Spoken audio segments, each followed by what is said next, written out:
Hello guys, good morning, જય શ્રી કૃષ્ણ. કેમ છો બધા? મજામાં? તો સ્વાગત છે તમારું આજના એક ન્યૂ વ્લોગમાં. જો સવારનું બધું કામ પણ પતી ગયું છે અને સ્મિત પણ ઓફિસે વહી ગયા છે અને મસ્ત રેડી પણ થઈ ગયા છીએ.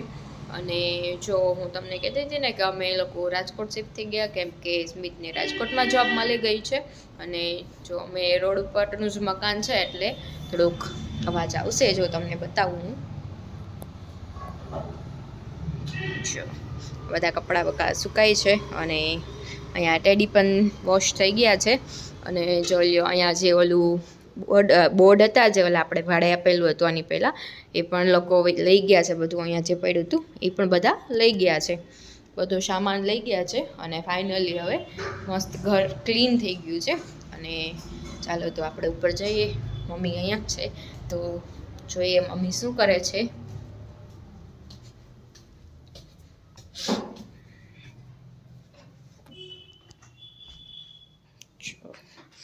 અહીંયા મંદિર સાફ થાય છે. કીધું આમનું પડ્યું છે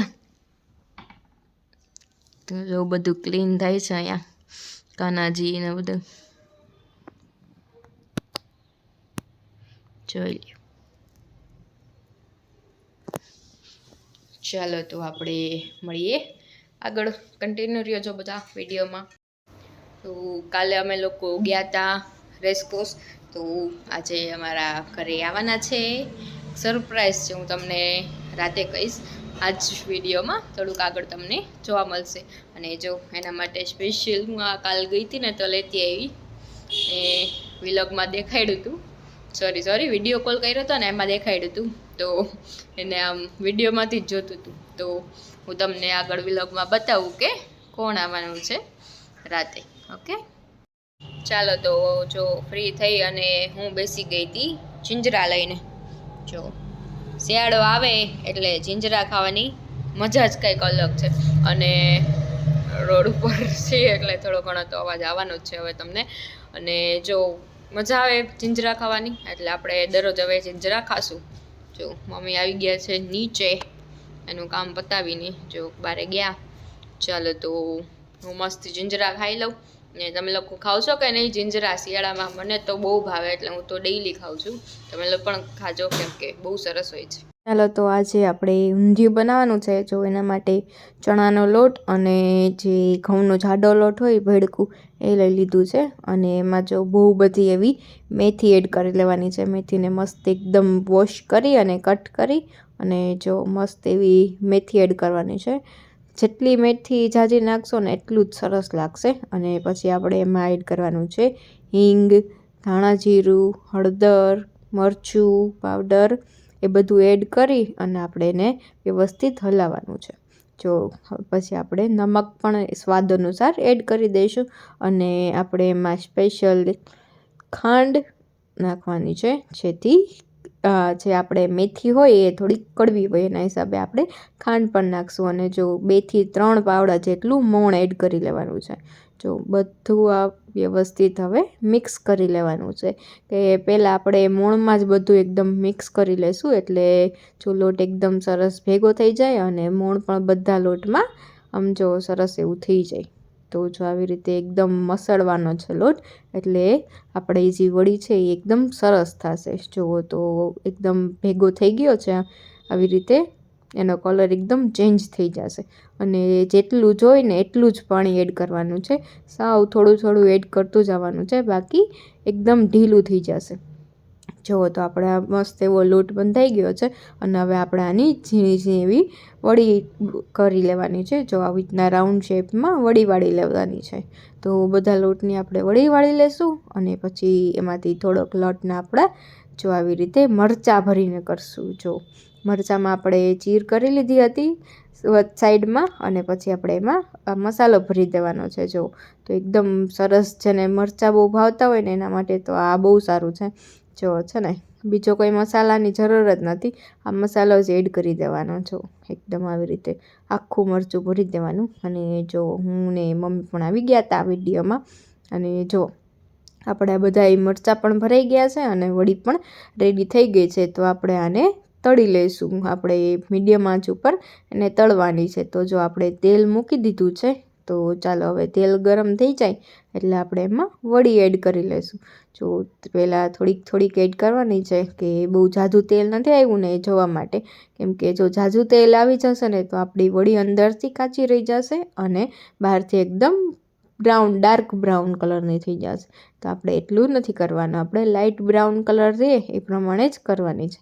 તો જો આપણે વડી બધી એક તળી લીધી છે, જો આવી રીતના લાઇટ બ્રાઉન કલરની થાય ત્યાં સુધી આપણે એને તળવા દઈશું. અને જો આપણે બધા કઠોળ લઈ લીધા છે, જે અત્યારે શિયાળાના બધા કઠોળ આવે ને એ લઈ લીધા છે અને આપણે એ પણ એડ કરવાના છે. તો સૌથી વધુ આપણે કઠોળ એડ કરીશું. અને જો અહીંયા આપણે મરચાં પણ તળવા રાખી દીધા છે, મરચાંને તળી લેવાના એટલે એનો એકદમ ટેસ્ટ સરસ આવે. જો કેવા સરસ દેખાવમાં જ એકદમ સરસ લાગે છે. તો જો આપણી વડી અને મરચાં બે રેડી છે તળીને. જો આ એમનેમ જ વડી ખાવાની પણ બહુ મજા આવે. જો તમે લોકો ખાવ છો કે નહીં? અને તો બહુ ઓછી ભાવે, તો એ મેં કીધું ચાલો હું ટેસ્ટ કરી લઉં કે કેવી બની છે વડી. તો ચાલો હું ટેસ્ટ કરું છું.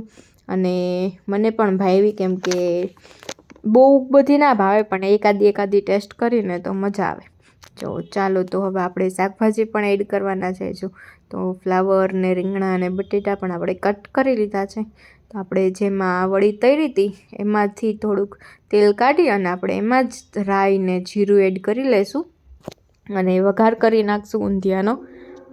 રાઈ જીરું એકદમ સરસ થઈ જાય એટલે આપણે એમાં લીમડો અને આદુ મરચાંની પેસ્ટ અને એની સાથે લસણની ચટણી એડ કરવાની છે. જો આ બધું આપણે તેલમાં એકદમ ચડવા દઈશું. 2 મિનિટ જેવું ચડી જાય, એકદમ સરસ આમ મિક્સ થઈ જાય પછી આપણે એમાં બધા કઠોળ એડ કરી દેવાના છે. જો આપણે આ બધા કઠોળ અને વાલોર નાખી દીધી છે. જો આમાં કઠોળમાં છે આપણે વાલ, પછી વટાણા, ચોરાના જે બી આવે ને એ છે અને જીંજરા નાખ્યા છે આપણે. તો જો આને એકદમ તેલમાં ચોળવવા દેવાનું છે. થોડીક વાર સુધી આપણે ચોળવવા દઈશું અને આપણે એમાં એડ કરવાનું છે હળદર અને આપણે એની સાથે લાલ મરચું પાવડર એડ કરી દઈશું. તમારે જે પ્રમાણે સ્પાઇસી ખાવું હોય એ પ્રમાણે એડ કરી દેવાનું છે અને સ્વાદ અનુસાર નમક એડ કરી દઈશું. તો હવે આપણે આને એકદમ મિક્સ કરી લઈએ. ચાલો જો આવી રીતે આપણે એકદમ મિક્સ કરી લેવાનું છે, જેથી જે આપણે વઘારમાં ચટણી ને બધું નાખ્યું હતું, જે લસણની ચટણી, આદુ મરચાંની પેસ્ટ, એકદમ સરસ થઈ જાય. તો આપણે આને 5-10 મિનિટ આવી રીતના જ આપણે ચડાવવા દેવાનું છે, જેથી આપણે જે શાકભાજી પછી એડ કરીશું, કેમ કે આને ચડતા વાર લાગે છે અને શાકભાજી જલ્દી ચડી જાય છે. જો એકદમ મસ્ત થઈ ગયું છે. હવે આપણે એમાં જો શાકભાજી એડ કરી દેવાના છે, બટેટા, ફ્લાવર અને રીંગણા. જો આપણે બધું એડ કરી દીધું છે અને જો એનો કલર કેટલો સરસ લાગે છે ને, એકદમ મસ્ત એવું આપણે બધું મિક્સ કરી દેવાનું છે. અને આપણે એની ઉપર એક ડીશ ઢાંકી અને એની ઉપર થોડુંક પાણી એડ કરી દઈશું, જેથી આપણે ગરમ પાણીની વરાળથી એ ચડતું રહે. જો થોડીક વાર રાખી દીધું હતું અને જો વટાણા ને બધું તો ઓલમોસ્ટ ચડી ગયું છે. તો આપણે વચ્ચે 1-2 વાર આવી રીતે હલાવી લેશું કે જેથી કાંઈ નીચે બેસે પણ નહીં અને આપણું બધું મિક્સ પણ સરસ એવું થઈ જાય. જો સરસ એવા બટેટાની ચડી ગયું છે. તો હવે આપણે જે પાણીની ડીશમાં જે પાણી હતું એ એડ કરી દીધું છે અને થોડુંક એક્સ્ટ્રા પાણી એડ કરી દીધું છે અને આપણે એમાં આખું લીંબુ એડ કરી દેવાનું છે, જેથી ખટાશ અને ગળાશ પણ આપણે એડ કરીશું એટલે એકદમ સ્વાદ સરસ આવશે. જો કેવું સરસ એટલું ઉકળે છે, થોડીક વાર આપણે ઉકળવા જ દઈશું. અને જો આપણે આ ખાંડ પણ એડ કરી દીધી છે, જેથી ખટાશ ગળાશવાળું એકદમ સરસ લાગે. આ બધું ઉકળી જાય પછી આપણે એમાં જે વડી અને જે મરચાં હતા એ પણ એડ કરી દીધા અને સાથે ગરમ મસાલો એડ કરી દીધો છે. તો જો એકદમ ઉકળી ગયું અને પછી આપણું શાક રેડી છે. તો જો આપણી ઘરે આવી ગયા છે અવ્યાન.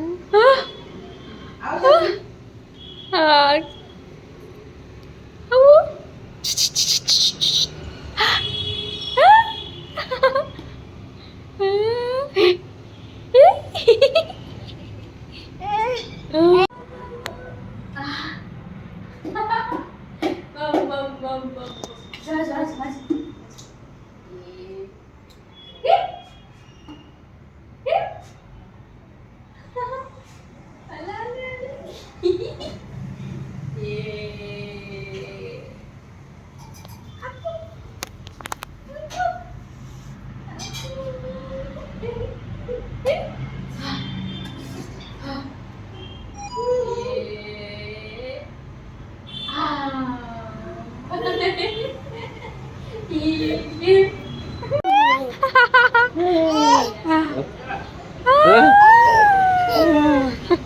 હવે જમી લઈએ. મસ્ત જમવાનું રેડી થઈ ગયું છે.